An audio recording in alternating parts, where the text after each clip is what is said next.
Bonsoir à tous et à toutes. Merci d'être ici avec nous, d'être restés jusqu'à maintenant, parce qu'on a commencé un peu tard. Bienvenue dans ce deuxième numéro de notre émission Culture Pop et Justice Sociale. Ce soir, nous avons le plaisir, l'honneur vraiment de recevoir Grace Lee et Namsouk, ça te fait, non? Voilà, qui nous ont présenté 3 épisodes de la série Ça reste entre nous, dont vous allez parler et nous expliquer un peu la démarche, et puis on discutera un peu de ce que donne, de ce que dit et exprime cette série. Mais je crois qu'avant, on a un petit jeu de société auquel on va s'adonner. Donc Michel Moncoy et moi-même, Michel, donc, qui est mon suppléant et camarade insoumis dans la 17e circonscription. Et donc moi-même, alors, de quoi s'agit-il? Est-ce que tu te rappelles de ce jeu? Je ne sais pas si tu as joué avant. Moi, c'est un jeu auquel j'ai joué quand j'étais petite.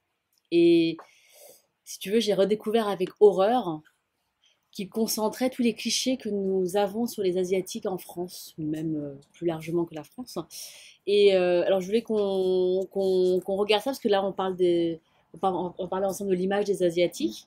Et pour moi, c'est ça l'une des choses qui caractérise l'image des Asiatiques en France, c'est ce racisme qu'on appelle ordinaire, puisqu'il est banalisé. C'est-à-dire que là, on a un jeu de société, donc c'est un cadeau pour les enfants, il y a marqué 8 ans et plus.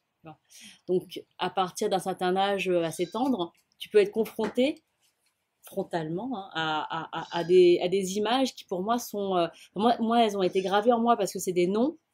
Tu vois, tout est pensé autour des clichés asiatiques, c'est-à-dire que les coupables, c'est ping-pong, tangpi, pagaille.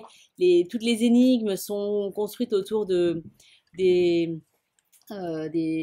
situations un peu, voilà, il y a le temple, il y a le palais de jade, le restaurant, le nom des personnages, ça m'a beaucoup marqué moi quand j'étais petite parce qu'il y avait des jeux de mots, voilà, puis c'est ça les jeux de mots, c'est censé être, c'est pas très grave, tu sais, c'est un peu pour l'humour, c'est drôle.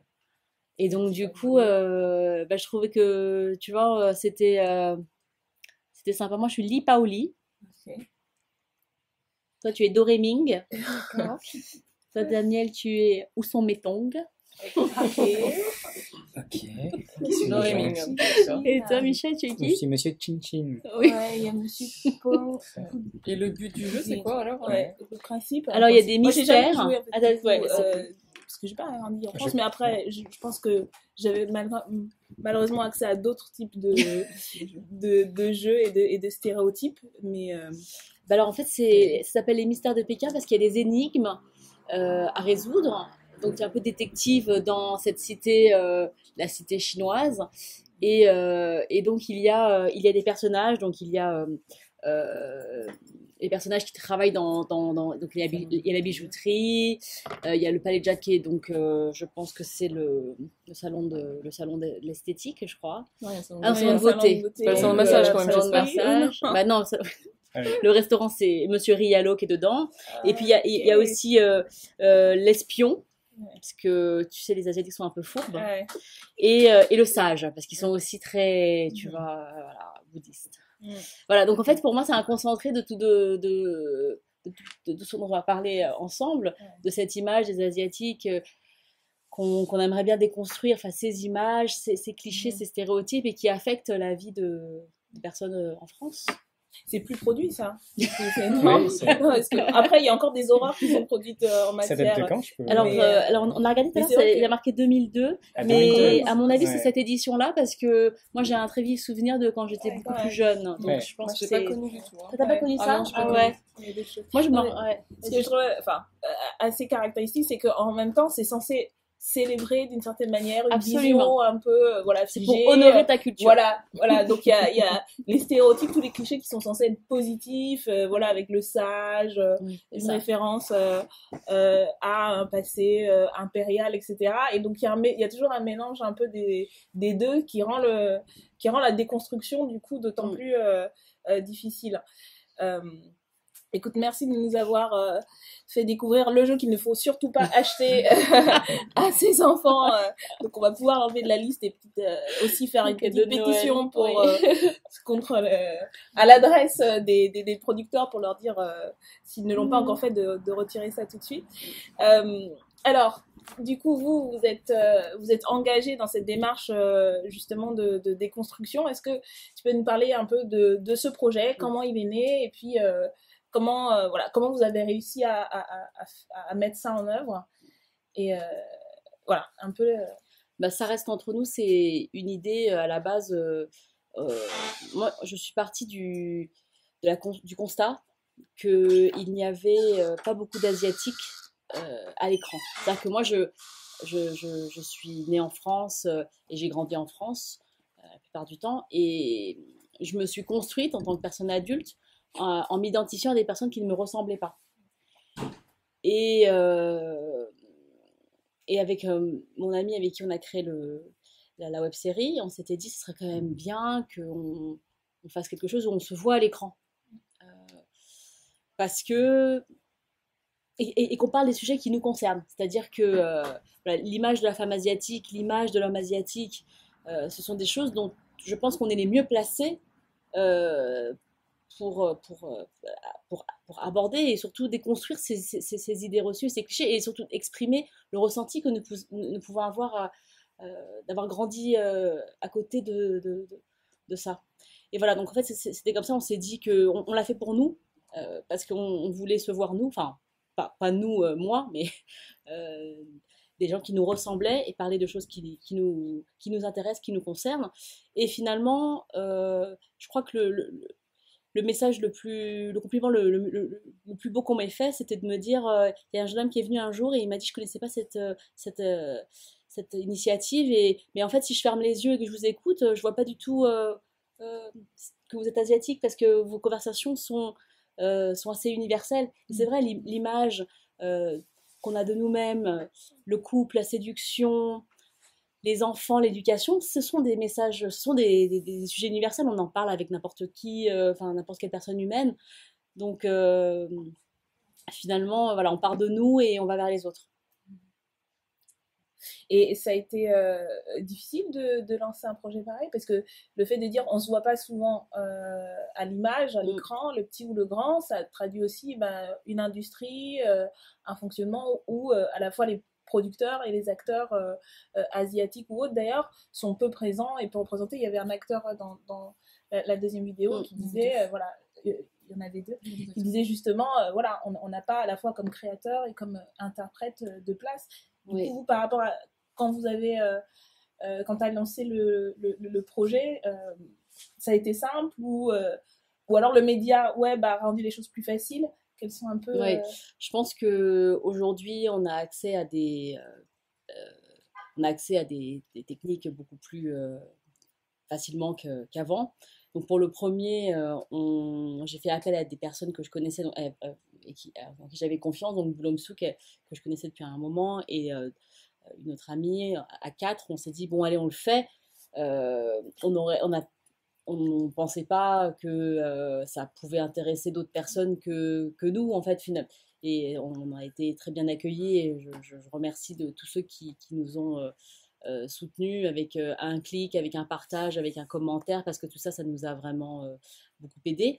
Et c'est vrai que ce que tu dis sur le manque de rôle, c'est-à-dire que les acteurs n'ont pas de rôle et du coup, ils ne se retrouvent pas à l'écran. C'est toute une chaîne qu'il faut repenser, c'est-à-dire on parle d'inclusivité aujourd'hui en France et dans le monde. Il faut que ça s'applique à tous les domaines, que ce soit donc la filière cinématographique, audiovisuelle, mais bien sûr aussi en politique, bien sûr aussi dans le domaine scientifique, partout en fait finalement, parce que voilà, l'inclusivité elle est dans les gens, enfin donc voilà.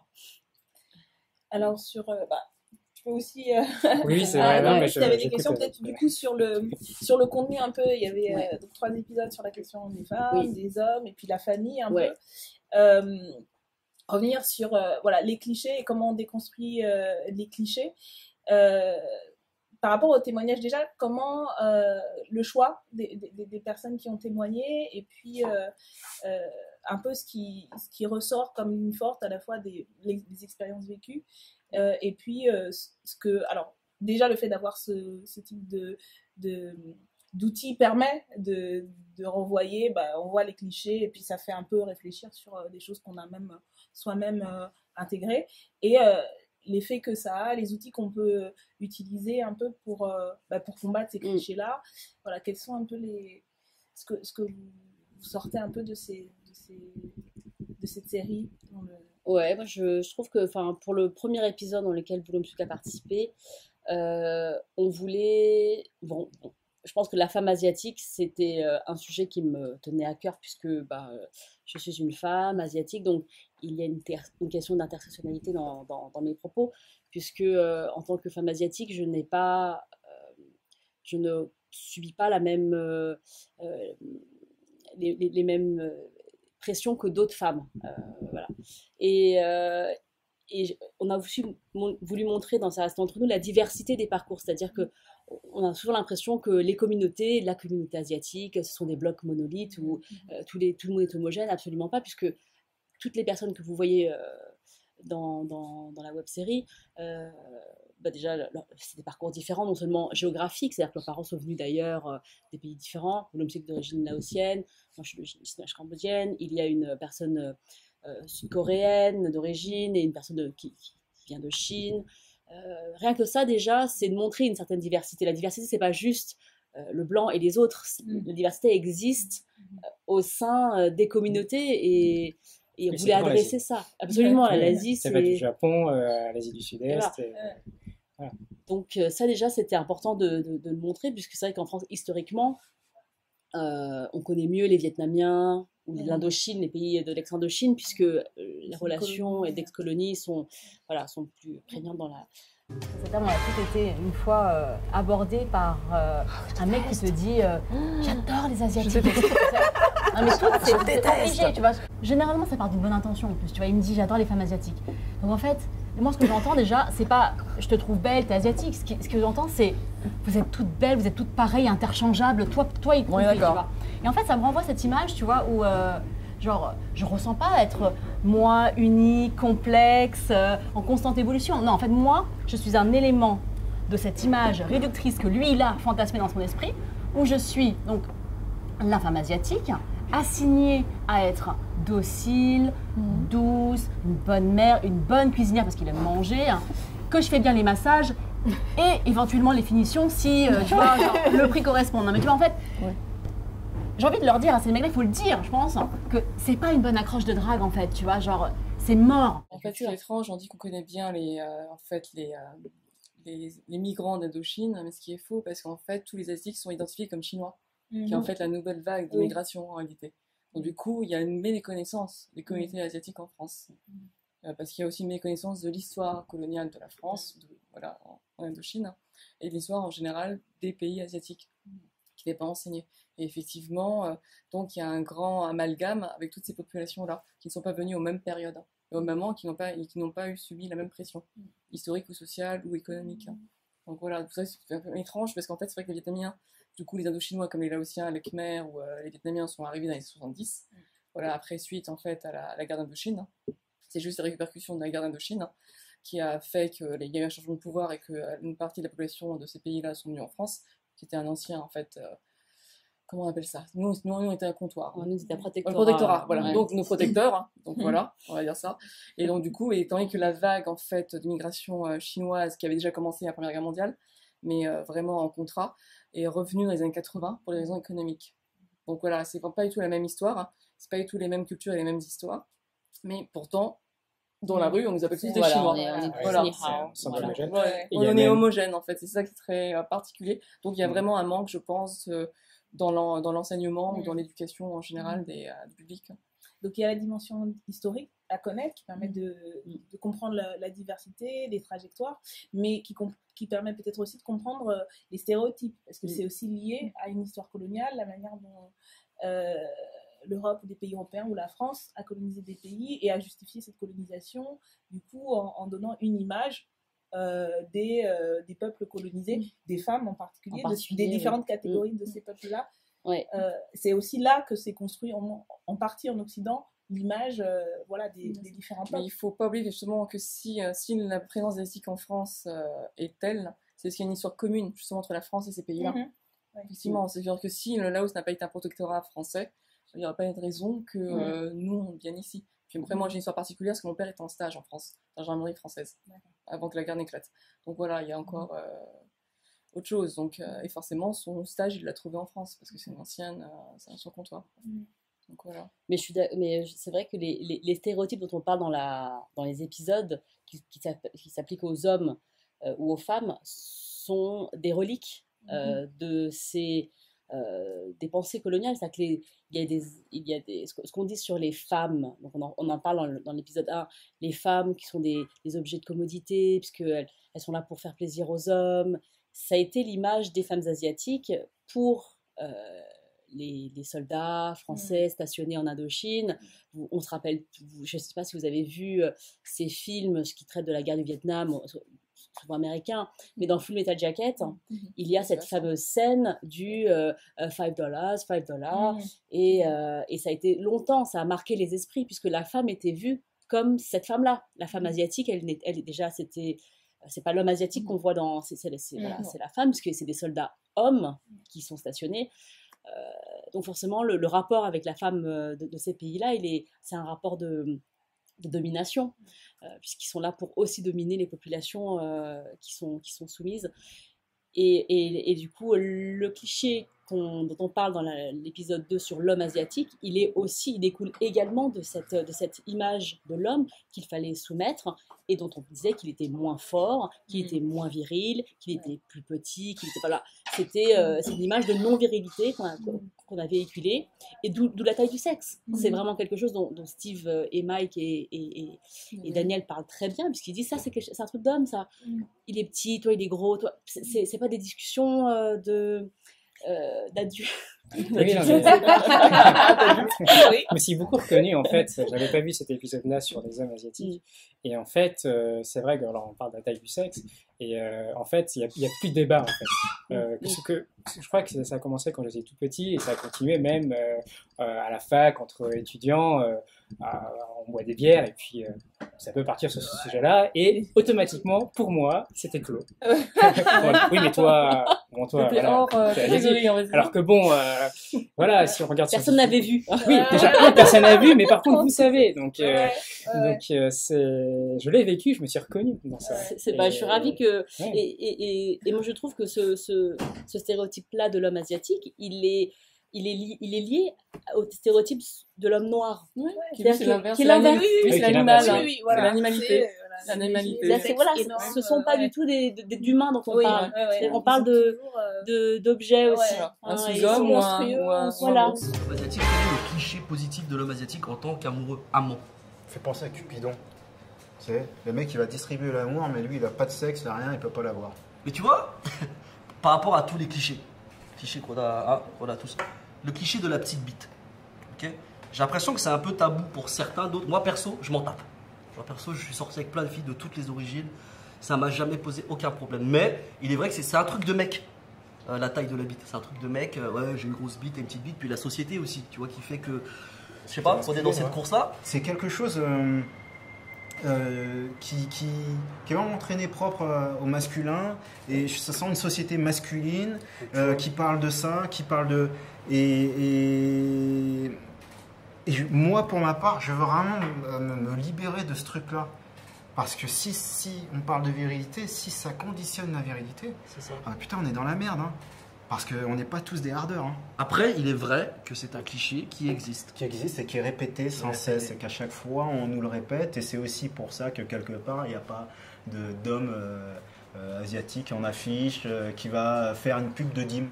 Ce qui explique que dans certains pays où des Asiatiques ont émigré, on les a mis dans des professions destinées aux femmes. On se rappelle la blanchisserie dans Lucky Luke, parce que laver le linge, c'était quelque chose de typiquement féminin, par exemple, domestique. Voilà. Donc, on mettait les hommes asiatiques là, puisque ça continuait à alimenter en fait fantasmes qui ne sont pas virils, et c'est des sujets, effectivement. d'autres, voilà. Donc tout ça, c'est encore présent.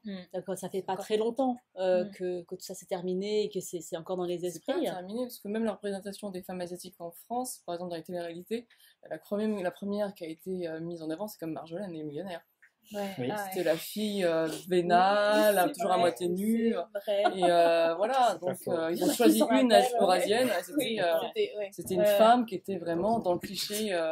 Voilà, et en fait, j'avais une discussion comme ça, c'est que, bon, moi j'en ai souffert, mes sœurs en ont souffert, on se faisait agresser. Oui. Ça a aussi ses conséquences. Oui, je fais mon jogging, je me fais agresser, je me fais insulter. Ma soeur va faire ses courses, elle se fait insulter. Elle prend le métro, elle se fait insulter. Et en fait, vraiment, je dis, mais il y a un problème, il y a un malaise, c'est qu'il y a eu Loana et le loft. La fille, elle a ses images sexuelles, elle couche dans la piscine, elle fait ce qu'elle veut. Mais on va pas dire que toutes les blondes aux yeux bleus sont des salopes. Voilà. L'asiatique, voilà, qui, elle, a un rôle de salope et vénale, forcément, du coup, là, on généralise. Donc voilà, c'est qu'à un moment, il y a un problème d'éducation ou de public, je sais pas. C'est qu'à un moment, il y a quelqu'un qui fait quelque chose, et on croit que c'est l'arbre qui cache la forêt, quoi. Et ce qui n'est pas forcément vrai dans le cas de quelqu'un qui est plutôt... dit caucasien, quoi. Donc je sais pas, il y a quelque chose dans la représentation qui est particulière, et que s'il n'y a pas d'autres représentations, bah, c'est celle-là que les gens gardent. Je pense que c'est important de souligner là quand même que ça a des conséquences en fait très concrètes et des fois très graves. C'est pas juste voilà une image, on rigole.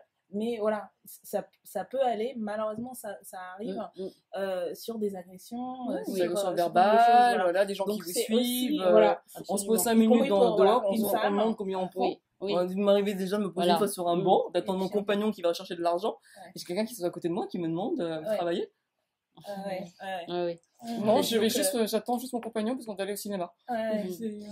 Il y a ça aussi dans la vie des gens au quotidien, et ça c'est une dimension particulière qui va cibler à cause de ces stéréotypes-là des femmes asiatiques ou supposées de telle ou telle ascendance asiatique.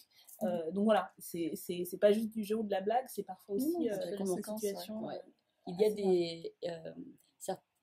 les clichés sur les femmes asiatiques qui seraient plus dociles et plus soumises affectent des femmes asiatiques, qu'elles soient, par exemple, des femmes il y a eu des femmes travailleuses du sexe d'origine asiatique qui travaillent dans le quartier de Belleville, qui ont été victimes de violences de la part de leurs clients, parce qu'ils auraient cette image de femmes qui n'allaient pas et qui n'allaient pas porter plainte parce qu'elles n'avaient pas les moyens de le faire, parce qu'elles ne pouvaient pas où il y a aussi des agences matrimoniales qui travaillent dans ce secteur-là, c'est-à-dire qui mettent en relation des femmes aux origines asiatiques avec des hommes blancs.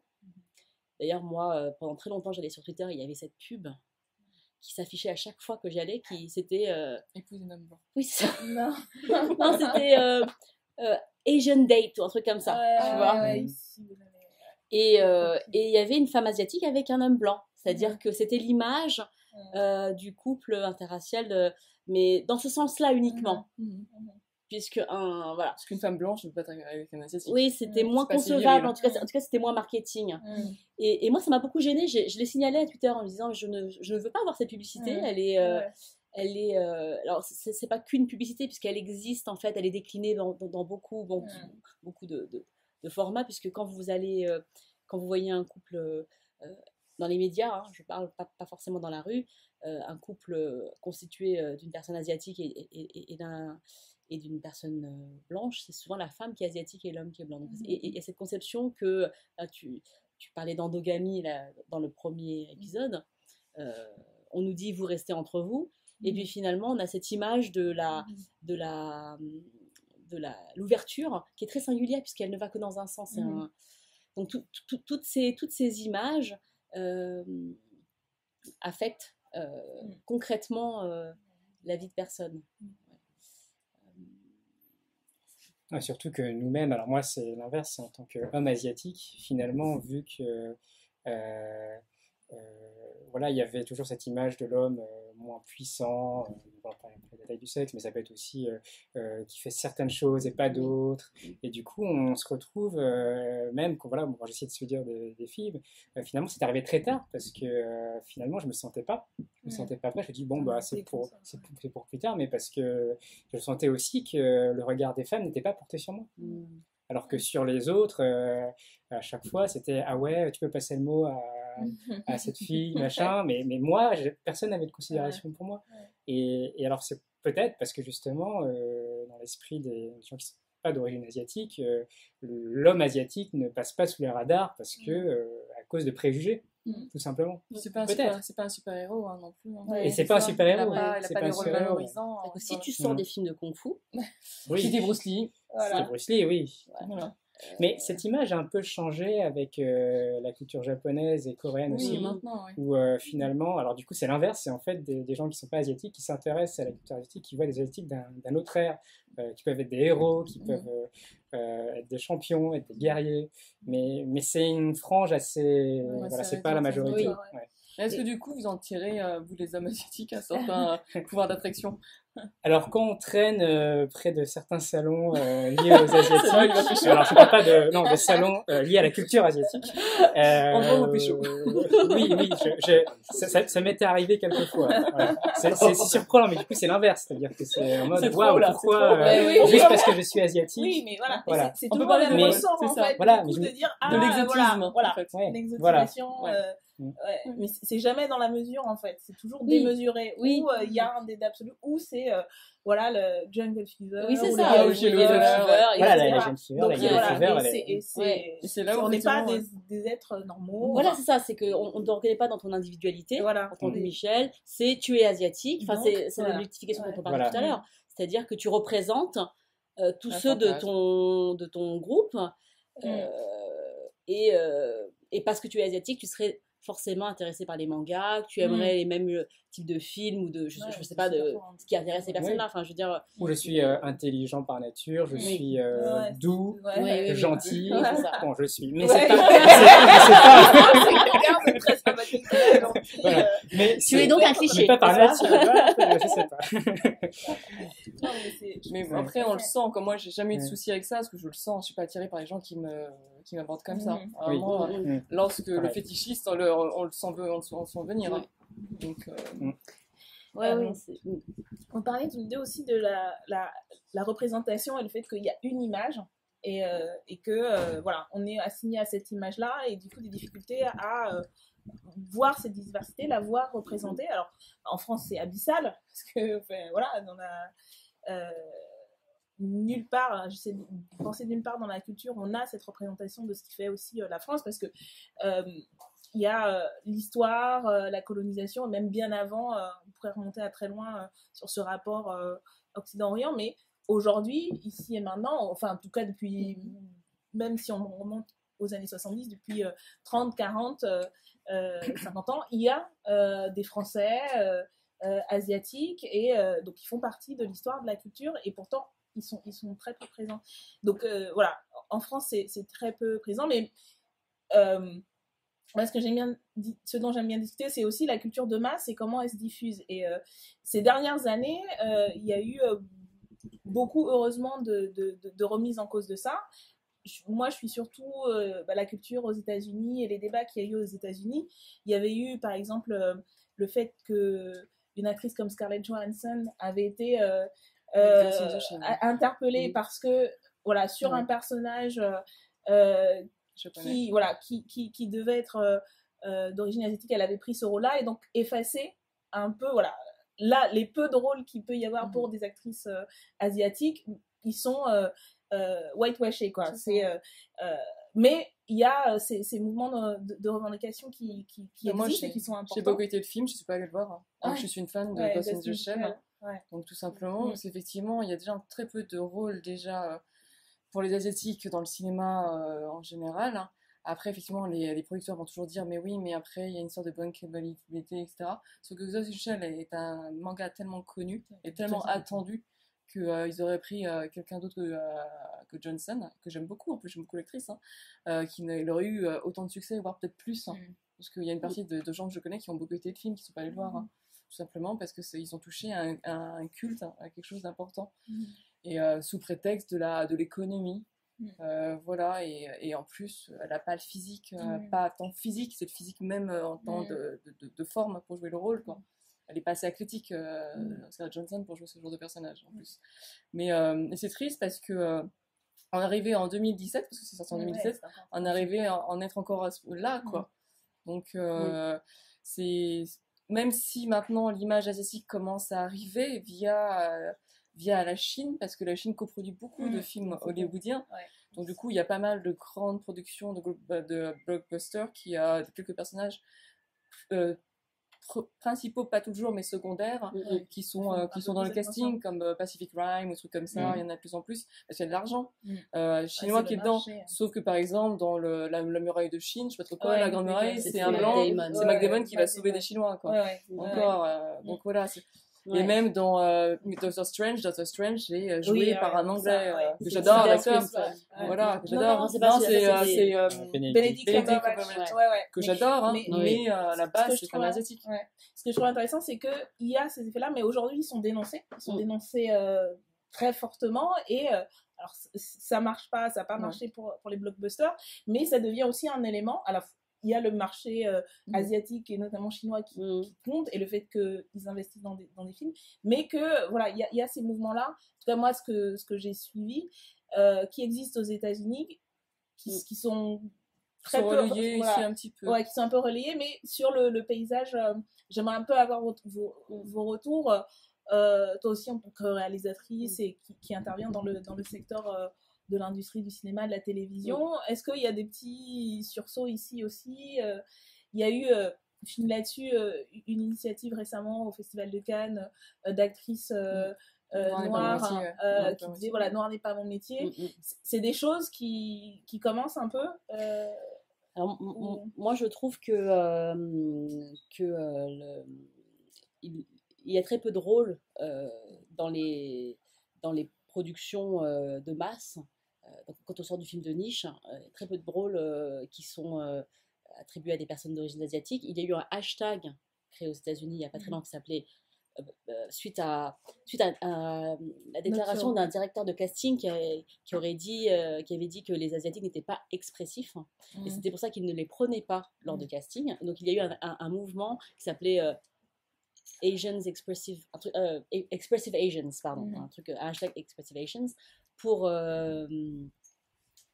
donc du coup dénoncer cette pratique, parce qui découle aussi des stéréotypes dont on parle, c'est-à-dire que les personnes asiatiques seraient plus zen, seraient moins expressives, parce que du coup voilà, toute cette image peut-être liée au bouddhisme, ou peut-être liée à une certaine manière de s'exprimer dans les cultures asiatiques qui sont beaucoup moins, on va dire, comment dire, extraverties peut-être. Il y a une manière plus de pudeur dans certaines traditions, mais qui évidemment ne s'applique pas du tout aux personnes aux États-Unis ni à l'Europe, aux personnes qui sont d'origine asiatique nées à l'étranger. Et je me rappelle du discours de Viola Davis quand elle a reçu son prix. Elle avait dit que pour qu'il y ait des acteurs et des actrices noirs, il faut des rôles. Et c'est exactement ce qui manque. Avant, il existe des acteurs et des actrices, c'est juste que vous ne les connaissez pas, parce que vous ne les avez pas vus sur un écran. Et il y a un vrai souci par rapport donc, notamment, il n'y a pas assez de rôles, mais lorsque on adapte des mangas, puisque c'est le cas quand on parle d'adaptation de mangas aux origines japonaises, mais même lorsque c'est une adaptation, c'est-à-dire que a fortiori, ce sont des personnages qui sont imaginés par des personnes japonaises, asiatiques. On ne donne pas ces rôles-là à des personnes asiatiques, donc ce qu'on appelle le whitewashing, qui est encore plus criant quand il s'agit de manga. On le voit d'ailleurs, là il y a le remake il y a eu Dragon Ball en France, il y a eu il va y avoir City Hunter, Nicky Larson qui va être qui n'est pas joué par une personne asiatique. Une personne blonde, aux yeux bleus. Voilà. Qui est connu, qui a fait Babysitter, mais je n'ai plus son nom. Philippe Lachaud. D'accord. Donc voilà. Qui sera en brun. Il sera brun dans le film. Et force est de constater qu'en France, le mouvement d'indignation n'est pas le même. Et qu'on se dit quand même, alors, c'est de la fiction, donc on est censé pouvoir jouer n'importe quel rôle. Donc ça, c'est quelque chose qui est censé... Enfin, ça renforce le privilège des personnes qui ne sont pas asiatiques dans ces rôles-là. Pourquoi ne pas de rôle asiatique dans des rôles importants ou quoi, dans des fictions intéressantes et importantes à grande audience, parce que pour eux, toi, Daniel, tu ne consommes pas. Tu ne vas pas au cinéma. Et les autres, Brigitte ou les autres, ils vont pas comprendre. Ils vont dire, mais pourquoi il y a un Asiate? Qu'est-ce qui se passe? Si, il y a un Asiate seulement quand le personnage amène sa chérie dans un restaurant coréen. Le serveur, voilà, il y aura un serveur asiatique. Mais on dirait qu'on n'a pas de sentiment, tu vois. Quand on me demande, tout à l'heure je te parlais de l'accent, pendant un casting, on me l'a demandé. Oui, alors est-ce que tu peux faire l'accent, s'il te plaît? Oui, pourquoi? Bah, c'est une comédie, c'est drôle, le réalisateur veut qu'il y ait de l'accent. Et je lui dis, mais vous savez, l'accent est dans mes yeux. Regardez-moi, ça se voit que je suis asiate. Pourquoi il faut que je rajoute une couche? C'est stupide. On aimerait juste interpréter des personnages, être au service d'une histoire, être au service d'un film. Parce que malgré donc l'existence de Twitter ou des canaux pour exprimer ses indignations, ça ne fait pas trop bouger. Alors, il y a eu la polémique, donc pas du tout de whitewashing, mais de Kev Adams et de Gad Elmaleh à la télévision française, qui a donc quand même fait parler du racisme anti-asiatique. Et moi, je ne sais pas quelles sont les conséquences, mais moi, ce que je retiens de toute cette polémique, c'est déjà que le CSA a dit que ce n'était pas grave, puisqu'il n'y a pas eu de sanction au niveau de l'autorité de la télévision. Voilà. Ils ont dit que c'était de l'humour. Voilà. Donc, ça veut dire qu'en faisant de l'humour, on ne peut pas offenser les gens. En faisant de l'humour, on est forcément en dehors du racisme. Je ne pense pas que ce soit le CSA qui puisse dire ce qui est raciste ou pas, en fait. Je pense que les personnes asiatiques qui subissent le racisme sont plus à même de dire ce qu'elles ressentent et ce qui peut être pas raciste, puisque je ne sais pas si... Oui, voilà. Donc ça, c'est un vrai souci, c'est-à-dire que finalement, le CSA peut décider d'une chose qui ne relève pas du CSA. Et que je pense que quand même, malgré les prises de parole qu'il y a eu suite à cette diffusion de ce sketch qui s'appelait donc Les Chinois, et ce qui remet dans le même sac toutes les cultures asiatiques dont on a parlé, dont on a parlé de diversité, mais là, on met tout. Ils mangent des sushis, ils font la prière, et l'accent, on confond chinois et japonais, ça, voilà. Et ça a été donc, il y a des gens qui ont pris la parole, qui ont parlé de leurs blessures, parce que c'était quelque chose d'assez fort, les tribunes qui ont été écrites, et malgré tout ça, le sketch est rediffusé, malgré tout ça, il n'y a pas de... En fait, il n'y a pas de sanction. Il n'y a pas de sanction, le public continue à regarder, donc il n'y a pas d'effet d'éducation en fait dessus. Et même un des auteurs, donc Gad Elmaleh, s'est permis je crois que c'est une DJ. Oui, avec Louise Chen, effectivement, voilà. Il a bâché sur les réseaux sociaux. Voilà, voilà, en mode pour faire un buzz, pour dire, bon, entre guillemets, sans rancune, parce qu'on s'est battu avant quand le sketch a été diffusé. Et là, je te redis, bah regarde, il est encore diffusé, et bien fait pour ta pomme un peu. Oui, en fait, il a utilisé son image, il a détourné son image en fait pour faire son buzz. Voilà, et moi, ça, c'est. Il a détourné les photos. Voilà, ça m'a encore plus choqué, c'est que il se permet de jouer sur la douleur des gens pour faire la promotion d'un spectacle. En toute impunité. En toute impunité. Cette femme a été cyberharcelée par les followers de l'artiste. Parce que lui, il est super mignon, il n'y a pas de poids, il n'y a pas de mesure. Et donc, ça veut dire que ça, encore une fois, sa vie a été concrètement affectée par ces actes. Par une plaisanterie. Oui, c'est ça. Il dit que c'est une plaisanterie. Et pour revenir en fait à la représentation de la diversité dans les écrans, ça fait plus de 10 ans, 15 ans qu'il y a des débats, je connais par cœur, et en fait c'est toujours chacun se renvoie à la faute. Donc c'est à dire que le diffuseur va demander au producteur de trouver de la diversité, le producteur va dire que le directeur de casting ne trouve pas de diversité. Donc voilà, c'est que donc des talents n'existent pas. Mais en réalité, c'est parce qu'il y a de la fainéantise, parce qu'en fait on a toujours la facilité à la télé comme au cinéma, milieu que je connais très bien, et donc du coup c'est très bien d'avoir de la représentation devant les écrans, bien sûr c'est bien pour s'identifier, mais il faut changer le problème dans le fond. C'est-à-dire qu'il faut aussi plus de gens qui écrivent derrière, qui produisent derrière, qui sont techniciens. C'est un combat que je mène aussi. Il faut que, en fait, pour pouvoir créer des histoires où il y a de la diversité, il faut que les gens qui écrivent ces histoires en soient issus, parce qu'en fait, pour pouvoir raconter ces histoires-là, il faut en être. Voilà, faut savoir quoi raconter. Par exemple, moi, quand j'écris à la télévision, je mets toujours les origines des personnages, parce qu'il faut bien savoir que les castings ne sont pas ouverts. Si je mets Michel Martel, ça sera toujours un casting ouvert à des blancs. Donc moi, je mets sciemment des noms un peu exotiques et les origines des gens, pour être sûr que le directeur de casting va faire un casting dans ce sens-là. Après, je ne rencontre pas de problème, ils le font, mais il faut le marquer. Parce que moi, j'ai déjà rencontré quelqu'un qui me disait, oui, qui est scénariste, qui me dit, moi, j'écris pas, je mets pas d'origine, parce que comme ça, je me dis, ils vont ouvrir tout. Je fais, non, c'est le contraire. En fait, ouais. Si tu ne mets pas l'origine, ils vont pas l'ouvrir. Et c'est tout le temps comme ça. Donc, il faut être plutôt proactif que de se dire, je vais faire le plus neutre possible, parce qu'en fait, ils ouvrent. Dans les pays anglo-saxons, ils ouvrent. En France, non. Et c'est vraiment la pratique. Et moi, j'ai bossé avec un très gros producteur, avec la boîte de Danny Boone. Et par exemple, j'avais à l'origine un personnage asiatique, le héros. Le directeur, le CEO en fait, de la boîte, qui est un ancien de TF1, m'a dit finalement, on va peut-être le remplacer par un homme blanc parce que les gens ne vont pas s'identifier. Parce qu'en fait, c'est ça, sur le problème de l'identification, c'est que à un moment, je me dis, c'est étrange, c'est genre, le public donc blanc n'est pas capable de s'identifier en fait aux autres gens de la diversité, alors que nous, les gens de la diversité, racisés, nous, depuis toujours, on le fait. Donc c'est soit on est plus intelligent, voilà, plus intelligent, plus empathique, plus adaptable, ou soit il y a vraiment un problème, hein, parce que je pense pas que le public français soit bête, parce on disait pareil, ils sont pas. Moi, les producteurs me disent toujours, les diffuseurs disaient, la réponse c'était, le public français n'est pas prêt. Le public français n'est pas prêt. Alors que l'acteur préféré qu'ils aimaient, dans Julie Lescaut, je crois que c'est ça, la série, c'était Mousse Diouf. Feu Mousse Diouf était le personnage préféré des Français à la télévision. Donc il me disait que lui, il allait en province, à la campagne, les gens lui ouvraient la porte, il l'adorait, etc. Donc il y a une sorte de discours un peu ambiant qui veut nous faire croire que les talents déjà de la diversité n'existent pas, ce qui est totalement faux. Parce qu'en plus, moi, je pense qu'un comédien est un comédien, une comédienne est une comédienne. Donc il n'y a pas de rôle pour les asiatiques. C'est pour ça que les filles Noir n'est pas moitié ont fait leur livre, parce qu'effectivement, elles sont comédiennes. Hein. C'est pas... peu importe le genre, hein, que leur origine, elles sont comédiennes. Hein. Donc pourquoi elles doivent attendre des rôles de noirs ou nous des rôles d'asiatiques pour pouvoir jouer? Donc pour ça que c'est assez étrange. Hein. Alors ça veut dire que tous les autres peuvent jouer autre chose, et nous, notre palette, c'est soit vendeur de nems, soit masseux, soit prostituée, soit dans les trucs des ateliers clandestins. Voilà, et moi, quand j'écris, c'est tout à fait colorblind. Après, sciemment, je vais chercher un casting issu de la diversité. Mais à la base, c'est colorblind.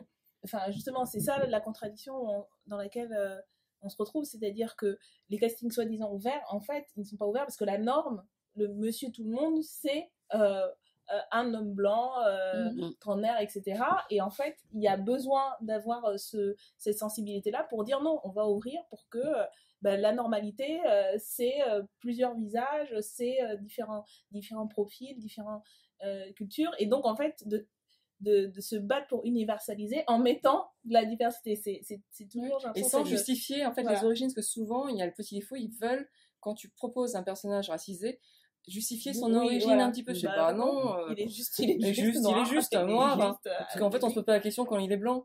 C'est pas son histoire, son background, c'est un français. Il est juste français. Voilà. Il peut être blanc, violet, jaune, artichaut. Voilà. Et c'est vrai que, malheureusement, dès qu'il s'est un peu racisé, on doit justifier. C'est quoi son histoire, son machin? J'ai remarqué un truc, c'est que quand il y a des personnages, alors moi en tant que téléspectateur, quand est-ce que j'ai vu un asiatique à l'écran en fait? J'en ai vu dans Star Trek, les derniers films. Parce que historiquement, c'est une série qui date des années 50, mais parce qu'en fait, ils avaient pris un russe, une black et un asiate. Donc maintenant, il y a un asiate qui est aussi qui est un des lieutenants du vaisseau. Voilà. Qui est marié avec un homme. Et qui en plus est marié avec un homme en plus. Alors là, ça fait. Voilà, en effet. Mais les anglo-saxons, ils ont une autre politique parce que, par exemple, les Anglais, ils ont. Pour travailler, il faut être syndiqué, il faut avoir une carte, et du coup, ils prennent le meilleur acteur, la meilleure actrice. Parce qu'en fait, le casting, ils sont obligés d'ouvrir le casting à tout le monde. Donc voilà. C'est une obligation en fait légale chez eux de syndicat. Qui n'est pas le cas du tout en France. On n'est pas un très peu syndiqué. C'est pour ça, je pense qu'il y a des raisons plus historiques au fait que la série, il y a eu un asiatique avant. Il y a aussi des raisons plus... par exemple, il y a la série Hawaii 5.0 là où en fait il y a ils sont Hawaï quand même. Parce que c'est Hawaï. En fait, voilà, mais du coup c'est ça en fait, c'est qu'en fait il y a une raison mais qui est pas justement c'est parce que du coup quand il y a un rôle, en fait il faut toujours une justification qui soit historique, soit c'est le contexte, c'est local, et jamais quelqu'un peut être inspecteur, tu vois. En France il n'y aura jamais de rôle d'asiatique inspecteur. Elle est inspectrice. La femme a démissionné Oui, parce qu'elle n'était pas moins payée autant que son homologue masculin. Et donc, ça pose aussi le problème, non seulement il faut qu'il soit visible, mais encore faut-il qu'il soit rétribué de la même manière que les autres comédiens qui font des rôles similaires, parce que c'est des rôles de... C'est d'importance. Mais du coup, ça pose aussi la question de savoir où est la limite de l'universalisme français, qu'est-ce qu'on peut apprendre du multiculturalisme américain, anglo-saxon, parce qu'on est toujours en France à dire « Ah, mais le racisme, c'est chez eux, c'est pas chez nous, nous, on est universalistes, on est tous pareils ». Mais on sent bien quand on parle de toutes ces choses-là, qu'on compare les États-Unis, évidemment, je ne suis pas dupe, je sais bien que c'est pas un havre de paix aux États-Unis, et que les gens s'entretuent et qu'il y a d'autres problèmes chez eux. Mais en tout cas, au niveau de la représentativité, de la représentation des personnes issues des minorités, on est plus progressif qu'en France. Mais après, c'est lié à leur histoire. C'est comme un pays d'immigration à la base. Les États-Unis, c'est que des migrants. Les seuls américains, c'est les natifs indiens. Mais bon, c'est peut-être pas obligé. Il y a eu aussi quand même ces mouvements, et moi je voulais du coup peut-être finir un peu là-dessus et que vous puissiez aussi dire votre avis là-dessus. Comme je disais, moi je suis sur les réseaux sociaux, et ça c'est l'internet et tous ces outils-là ont aussi permis de construire ces rapports de force-là, mais justement les campagnes Twitter et puis l'action de gens, d'actrices comme Constance Wu à Hollywood, ou de John Cho. Enfin, il y a eu ces pressions-là pour dire on veut John Cho en leading man dans des grands rôles, Constance Wu aussi. Et puis, donc ce rapport de force-là, je trouve qu'il est intéressant, c'est que on peut aussi le construire ici en relayant, en découvrant ce qui se fait, parce que voilà, il y a ces talents-là qui existent, il y a des productions qui se montent, et en faisant en sorte de créer ce rapport de force-là sur Internet, citoyens, etc. Et puis nous, on a une responsabilité en tant que politique aussi de se battre pour l'égalité des droits, pour la représentation.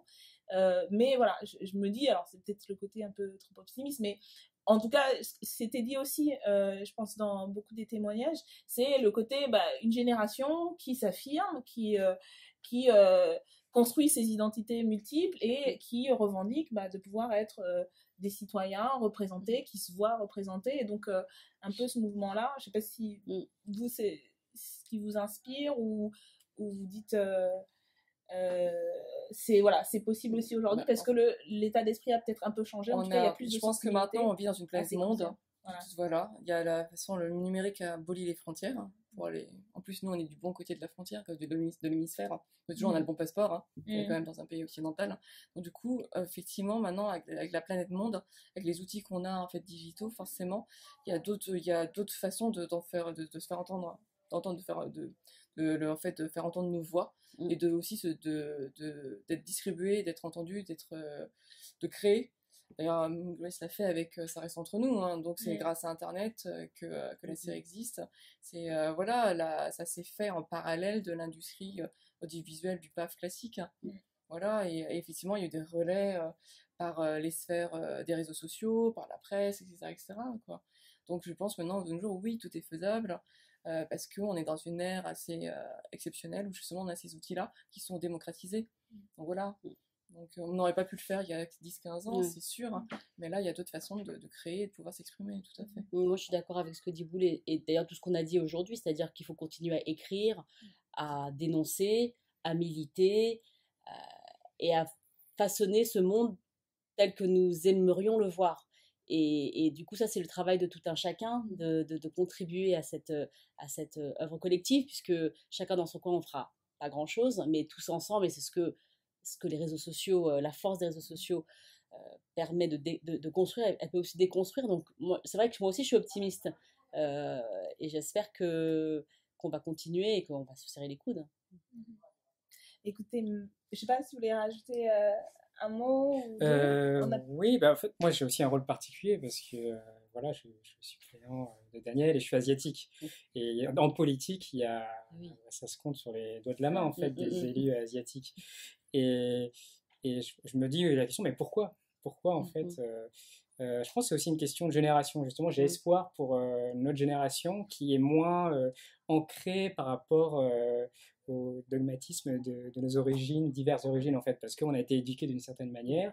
Moi, je me rappelle, hein, quand j'ai dit à ma mère que j'avais été, ou à mon père, pardon, et à ma mère que j'étais élu, elle m'a dit c'est bien, mais pourquoi? Et ça gagne combien? Rien, mais pourquoi tu fais? Voilà, c'est ça en fait. C'est que l'autre génération et les générations suivantes, je pense, vont reprendre ce combat-là parce qu'ils seront moins attachés ils vont pouvoir en fait s'investir dans les causes et pas juste justement les causes là ici qui sont ici qui est faire de la laverie, faire de salons de beauté ou faire des restaurants. Non, pouvoir faire de la politique, on pouvoir faire acteur, réalisateur et je pense que c'est ça il y a des choses qui prennent du temps et d'ailleurs heureusement que vous êtes là parce que voilà, grâce à ça on va pouvoir accélérer les choses. Une famille très très métissée. On est métissé de génération en génération. Moi je suis d'origine vietnamienne, majoritairement.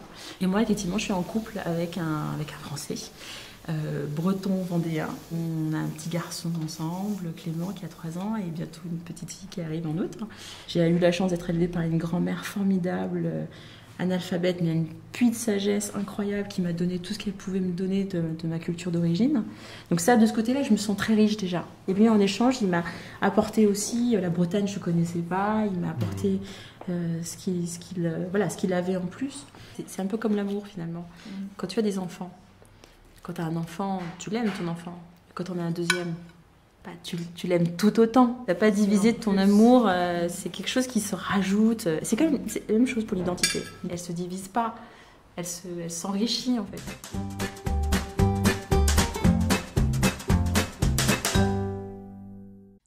Merci.